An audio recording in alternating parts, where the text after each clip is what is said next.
नमस्कार मित्रांनो, स्वागत आहे परत एकदा आपल्या यूट्यूब चॅनलच्या व्हिडिओमध्ये. सर्वांना गुढीपाडव्याच्या खूप खूप शुभेच्छा मित्रांनो. सर्व शेतकऱ्यांना व सर्व मित्रांना गुढीपाडव्याच्या खूप खूप शुभेच्छा. मित्रांनो, आजचा विषय आहे न झालेली कर्जमाफी. मित्रांनो, ज्या गोष्टीची आपल्याला चिंता होती अखेर ते घडले. सुरुवातीपासूनच असं वाटत होतं की कर्जमाफी होईल की नाही. मी अगोदरच्या व्हिडिओमध्ये पण सांगितलेलं होतं की कर्जमाफी 2025मध्ये तर शक्य नाही. परंतु कुठेतरी माननीय बच्चूभाऊ कडू व रघुनाथदादा पाटील यांनी आंदोलन पुकारले. बच्चूभाऊ कडूंनी अन्नत्याग आंदोलन केलं. त्यामध्ये माननीय देवेंद्र फडणवीस साहेबांनी त्यांना शब्द दिला की आम्ही एप्रिलच्या पहिल्या आठवड्यामध्ये कर्जमाफीवर बैठक घेऊ.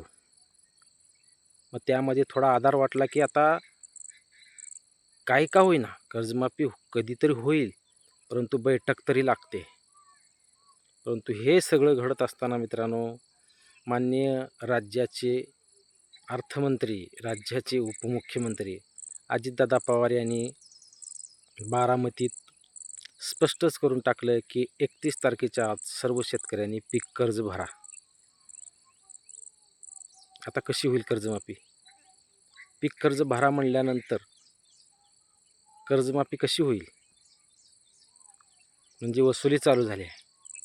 त्याच्यानंतर दुसऱ्या दिवशी लगेच माननीय राज्याचे मुख्यमंत्री व उपमुख्यमंत्री देवेंद्र फडणवीस साहेबांनी व एकनाथ शिंदे साहेबांनी बी स्पष्ट केले की अजितदादांनी जे बोलले ते सरकार त्याशी सहमत आहे. म्हणजे मित्रांनो, आजपर्यंत शेतकरी फक्त झुलत होता हे स्पष्ट झाले आणि सरकार त्यांना झुलवत होतं की आम्ही कर्जमाफी करू. अजितदादांनी काय सांगितलं की राज्याची आर्थिक स्थिती बेताची आहे, खराब आहे, सद्यस्थिती चांगली नाही. दादा, मला एक प्रश्न विचारायचा आहे. मी एक शेतकरीच आहे. सर्व शेतकऱ्यामार्फत एक प्रश्न विचारतो दादा, की आर्थिक स्थिती बेताची आहे, खराब आहे, हे तुम्हाला निवडणुकीच्या अगोदर माहीत असताना सुद्धा तुम्ही कर्जमाफीचं आश्वासन दिलं. चूक आमची का तुमची? आम्ही कर्जमाफी मागितलेली नव्हती तुम्हाला. निवडणुकीच्या अगोदर तुम्ही कर्जमाफी करता का, आम्ही तुम्हाला मतं टाकू, असं आम्ही कधीही म्हणलेलं नव्हतं. परंतु तुम्ही स्वतः म्हणलात की आम्ही कर्जमाफी करू. माननीय देवेंद्र फडणवीस भाऊंनी म्हणले की आम्ही कर्जमाफी करू, सरकार आले तर 7/12 कोरा करू. तुम्ही स्वतः म्हणलात. आम्ही लाडकी बहीण मागितलेली नव्हती, वीज माफी मागितलेली नव्हती. आपण लाडकी बहीण दिलात, वीज माफी दिलात. परंतु प्रत्येकाच्या मनात प्रश्न होता की फक्त एक आणि एकच. माननीय मुनगंटीवार साहेबांनी सुद्धा विधानसभेमध्ये भाषण करताना सांगितलं की तुम्ही अर्थसंकल्पात सर्व दिलात, परंतु जेवणाचं ताट पंचपक्वान्न ताट दिलात, परंतु त्यात मीठ दिला नाहीत आपण, कारण मिठाशिवाय जेवणाला चव नसते. स्वतः मुनगंटीवारांनी सांगितलेलं होतं की कर्जमाफी महत्त्वाची आहे. इतर सर्व बाबी गौण आहेत, परंतु कर्जमाफी महत्त्वाची आहे. तरीही तुम्ही त्या कर्जमाफीला बगल देत आहेत. आता विषय संपल्यातच जमा आहे. त्यांनी विषय संपवला आहे चक्क. अजितदादांनी स्पष्ट केलं, देवेंद्र फडणवीसांनी स्पष्ट केलं, एकनाथ शिंदे साहेबांनी स्पष्ट केले की कर्जमाफी शक्य नाही. सध्या आर्थिक स्थिती बेताची आहे. सध्याची आर्थिक स्थिती राज्याची खराब आहे. त्यामुळे जेव्हा कधी कर्जमाफी राज्याची स्थिती चांगली पैशाने होईल तेव्हा कर्जमाफी होईल. दादा, तुम्ही 28 तारखेला भाषण केलात, 31 तारखेपर्यंत कर्जमाफी करा, आपलं कर्ज भरा. आणि विधानसभेमध्ये भाषण करताना तुम्ही काय म्हणलात की आम्ही आकडेवारी मागवत आहोत कर्जमाफीची. आम्हाला आशा लागली होती का नाही तुम्ही तसं बोलल्यानंतर? मग तिथं वेगळा शब्द बोललात. निवडणुकीच्या जाहीरनाम्यामध्ये तुम्ही शब्द दिलात आणि आता कर्जमाफी नाही म्हणतात. आता शेतकऱ्यांनी करायचं काय? शेतकऱ्याची मोठी फसवणूक झालेली आहे. आपण मतं दिलेत, मतदान केलं आपण सरकारला, गॅरंटेड मतदान केलं, इतकं मोठं बहुमत येत नाही. महाविकास आघाडीनं 3 लाखापर्यंत कर्जमाफी व 50,000 प्रोत्साहन देतो म्हणलेत. त्याच्यानंतर तुम्ही हे आश्वासन दिल्यानंतर शेतकऱ्यांनी एकच विचार केलेला होता की चालू सरकार भाजपचं आहे आणि केंद्रातही सरकार त्यांचं आहे. जर महाविकास आघाडी सरकार आलं तर एखाद्या वेळेस आश्वासन फोल ठरू शकतं, परंतु भारतीय जनता पार्टी आणि ह्या तिघांचं सरकार आलं तर सरकार हे आश्वासन पूर्ण करू शकतं, ह्या आशेवर त्यांनी मतं दिलेली होती कर्जमाफीच्या आश्वासनावर. कारण जर महाविकास आघाडी सरकार जर आलं असतं तर त्यांच्याकडे आर्थिक स्थिती चांगली नाही म्हणून एखाद्या वेळेस ते शब्द माघारी घेऊ शकले असते. म्हणून त्यांनी भारतीय जनता पार्टीला यासाठी निवडून दिले की केंद्रात सरकार त्यांचंच आहे, राज्यात सरकार त्यांचं आलं तर 100% कर्जमाफी होईल. या आशेवर लोकांनी मतं दिली, शेतकऱ्यांनी मतं दिलीत आणि तुम्ही आज शब्द फिरवताय.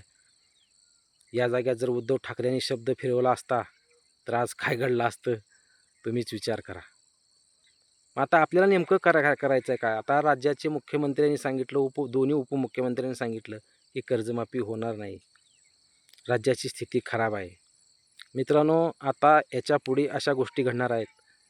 आता कर्जमाफी कशी होईल ह्यावर आपल्याला बोलावं लागेल की आता बच्चूभाऊ कडूंना जे माननीय देवेंद्र फडणवीसांनी शब्द दिला होता त्यावर ते अजून सध्या प्रतिक्रिया दिलेली नाहीत. ते काहीतरी निर्णय घेतील. आपले शेट्टी साहेब शेतकरी संघटनेचे तेही निर्णय घेण्याच्या तयारीत आहेत. परत अजित नवले साहेब पुणतांब्याचे ते पण काहीतरी निर्णय घेण्याच्या तयारीत आहेत. परत रघुनाथदादा पाटील, वामनराव चटप या सर्वांचं लक्ष आता या गोष्टीकडे लागलं आहे मित्रांनो. त्यामुळं कर्जमाफी कशी होऊ शकते, तरी हे जे आता भविष्यात निर्णय घेणार आहेत, जे आंदोलन करणार आहेत, आंदोलनाची तयारी करतील, फक्त त्यांना आपल्याला सपोर्ट करायचा आहे, त्यांना सहकार्य करायचं आहे. ते सहकार्य कसं करायचं आहे, ते जो निर्णय घेतील त्यांच्यासोबत राहून आपल्याला आता शेवटची आशा उरली. आता जे पुढे जे घडेल त्यासाठी प्रत्येक शेतकऱ्यांनी जो आता शेतकरी संघटनेचे आंदोलन चालू होणार आहे त्या आंदोलनाला सहकार्य करा आणि सहकार्य करून भविष्यात आपल्याला कर्जमाफी मिळू शकते. आता दुसरा पर्याय काही उरलेला नाही आपल्याजवळ. त्यामुळे अशी कर्जमाफी होऊ शकते. ते सहकार्य कसं करायचं की ते जो दिशानिर्देश तयार करतील त्या पद्धतीनं त्यांना सहकार्य आपल्याला करावं लागणार. आता रघुनाथदादा पाटलांनी तर सांगितले की 14 एप्रिलपर्यंत जर कर्जमाफी झाली नाही तर आम्ही दूध, खाद्यपदार्थ ह्या वस्तू मुंबईला येऊ देणार नाहीत. शेतकऱ्याने आता एकीची गरज आहे. शेतकऱ्यांनी सर्वांनी एकत्रित येणं गरजेचं आहे मित्रांनो, शेतकऱ्यांनो. आणि जे आंदोलन करते आहेत त्यांना सहकार्य करणार आहे, त्यांच्या पाठीशी राहावं लागणार आहे आणि सर्व शेतकऱ्यांनी एकी दाखवावी लागणार आहे. जो ते निर्णय घेतील त्या निर्णयाला कटिबद्ध राहावं लागणार आहे आणि पुढची दिशा तयार करावी लागणार आहे मित्रांनो. तरच आपल्याला कर्जमाफी मिळू शकते, तरच सरकार काहीतरी निर्णय घेऊ शकतं किंवा कमीत कमी हे जे आंदोलनकर्त्याची चर्चा करून यातून मार्ग काढू शकतं आणि त्याचा आधार शेतकऱ्याला होऊ शकतो. इतकंच सांगायचं होतं मला की भविष्यात काही आंदोलन तयार होतील, भविष्यात सर्व शेतकरी नेते एकत्रित येतील आणि एक मोठा लढा निर्माण करतील की सरकारला मागणी पूर्ण करायलाच लावतील की आमचं पीक कर्ज माफ करा. त्यासाठी सर्व शेतकऱ्यांनी तयार राहायचं आहे त्यांना सहकार्य करण्यासाठी.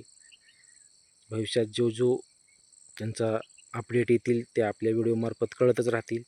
त्यामुळं शेतकऱ्यांना हे केलं तरच आता कर्जमाफी मिळू शकते. धन्यवाद मित्रांनो, भेटू आपण पुढल्या व्हिडिओमध्ये. सर्वांना नमस्कार, धन्यवाद.